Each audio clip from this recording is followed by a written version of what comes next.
Bismillahirrahmanirrahim. Assalamualaikum warahmatullahi wabarakatuh.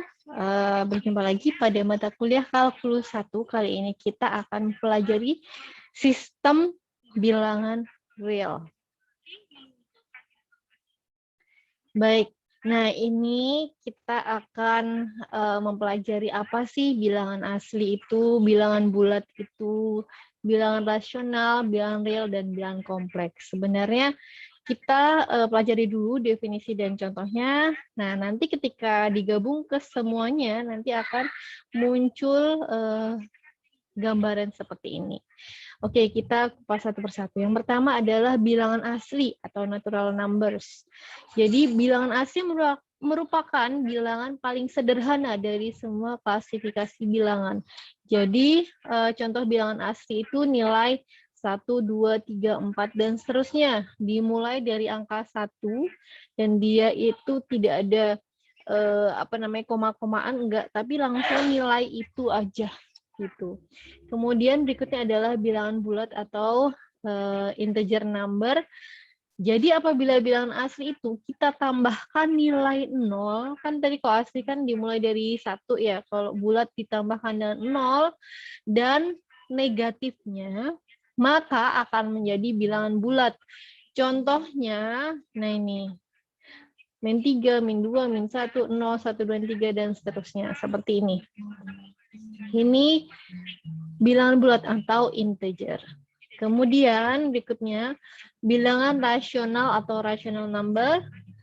Ketika kita mengukur dimensi, misalkan berat atau panjang, maka bilangan bulat saja tidak cukup, apalagi bilangan asli gitu kan. Kita memerlukan bilangan rasional yang merupakan apa? Rasio atau pembagian. Jadi kenapa rasio? Karena dia kenapa rasional? Karena itu berupa rasio atau pembagian dari bilangan integer. Misalkan m per n itu. Jadi misalkan 1/3, 2/3, minus 1/4. Nah, lambang-lambangnya, kalau rasional itu dilambangkan dengan Q, kemudian kalau natural number dilambangkan dengan N, integer dilambangkan dengan Z. Kemudian berikutnya, bilangan irasional. Nah, kalau bilangan irasional itu, jadi selain bilangan rasional, yang ternyata bilangan rasional itu juga tidak cukup juga untuk mengukur panjang, jadi nggak cuma per-peran gitu doang, tapi misalkan dengan dalil Pythagoras ya, misalkan C kuadrat sama dengan akar A kuadrat ditambah B kuadrat, kan seperti itu ya. Nah, di situ untuk menghitung sisi miring suatu segitiga siku-siku, nah di situ kan nanti diperoleh akar ya. Nah, bilangan irasional atau irrational number itu berupa akar 2, akar 3, akar 7, akar pangkat 3 dari 15, pi. Nah, itu irrational number. Begitu. Kemudian berikutnya adalah bilangan real. Bilangan real adalah sekumpulan semua bilangan yang dapat digunakan untuk mengukur panjang, baik berupa bilangan rasional maupun bilangan irasional. Nah, itu keseluruhannya disebut dengan bilangan real. Jadi bilangan real ini adalah bilangan rasional ditambah bilangan irasional. Begitu. Nah, kemudian lebih luas lagi adalah bilangan kompleks.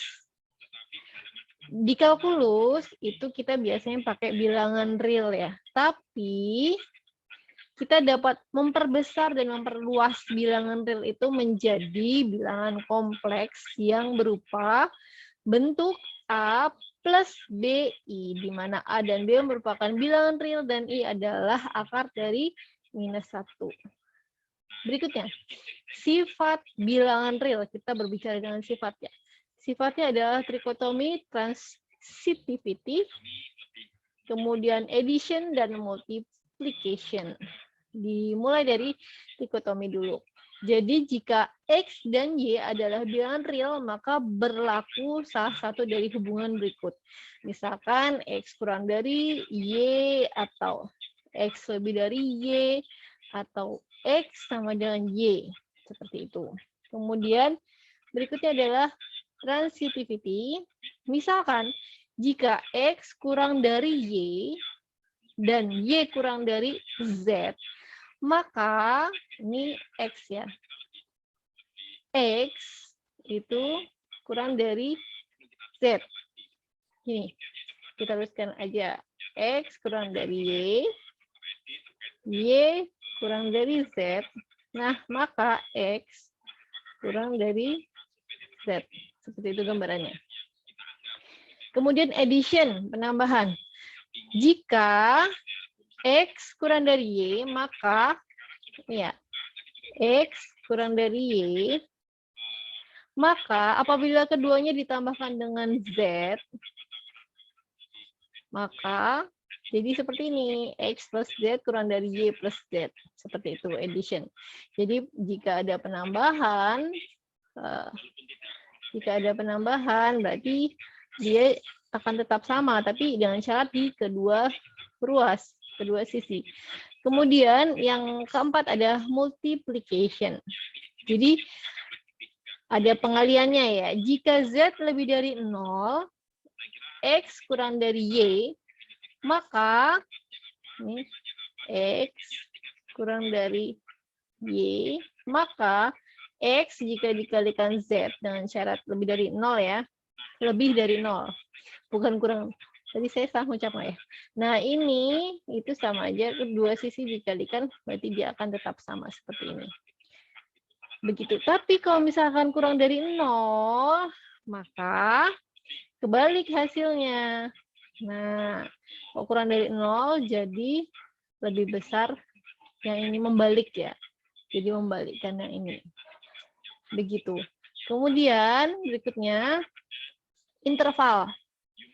Jadi ada yang namanya interval terbuka, tertutup, atau setengah terbuka. Jadi kalau terbuka, itu contohnya A kurang dari X kurang dari B. Jadi nilainya A dan nilai B ini tidak ikut dalam nilai X. Jadi disebut terbuka. Simbolnya seperti ini. Himpunan bilangan real yang berada di antara dua bilangan real A dan B, di mana A dan B ini tidak termasuk. Tapi kalau tertutup, dia kurang dari, berarti nilai A dan B ini akan masuk ke dalam himpunan punyanya si X itu. Nah, simbolnya seperti ini.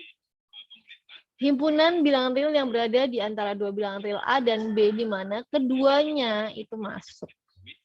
Nah, kalau interval setengah terbuka, itu berarti salah satunya itu kurang dari sama dengan atau lebih dari sama dengan, dan yang lain adalah kurang dari atau lebih dari. Jadi yang satu itu ada sama dengannya, yang satu enggak. Jadi bisa seperti ini bentuknya atau seperti ini bentuknya, tergantung letaknya. Nah, bisa seperti ini atau seperti ini. Himpunan bilangan real yang berada di antara dua bilangan real A dan B, di mana salah satu ujungnya baik A atau B itu masuk dalam himpunan, sedangkan yang lain itu tidak masuk. Nah, kemudian ini gambarannya. Gambarannya demikian. Jadi kalau misalkan terbuka, berarti kan dia nggak masuk nih, makanya titik lingkarannya ini bolong ya, nggak hitam. Tapi kalau tertutup, dia masuk, makanya dia hitam. Kalau setengah terbuka, nah yang terbuka yang berupa lingkaran, tidak dihitamkan. Begitu. Nah, gambar grafiknya seperti ini, kemudian penulisannya seperti ini. Nah, kalau dia infinite atau ada yang tidak terhingga, maka dia adalah tidak terhingga ke arah panahnya, tinggal dia terbuka atau tertutupnya. Nah, di sebelah mananya. Seperti itu. Nah, semoga menjelaskan ya. Semoga dapat membantu untuk menerangkan dan menjelaskan. Terima kasih. Wassalamualaikum warahmatullahi wabarakatuh.